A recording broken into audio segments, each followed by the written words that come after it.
Привіт! Я Іван, засновник першої школи доміно-ефекту «Стук». З 17-го року я працював в Китаї з дітьми від 3 до 15 років. Тепер отриманий досвід я втілюю в нашій освітній роботі для розвитку дітей в Україні. Наші заняття проходять у групах до 8 чоловік. Діти працюють у парах, що розвиває їх навички роботи в команді.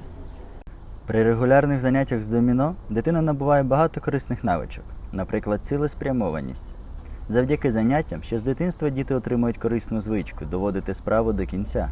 Дуже часто на побудування конструкцій затрачується від 10 хвилин та навіть до години, але учень все рівно хоче втілити у життя свою ідею.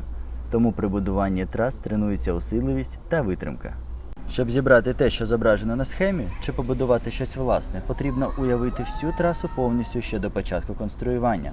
Таким чином розвивається просторова уява. З вересня починається формування груп, ми будемо раді бачити ваших дітей на заняттях. Ви можете переглянути наш сайт та дізнатись більше корисної інформації в наших соціальних мережах. Всі посилання на екрані.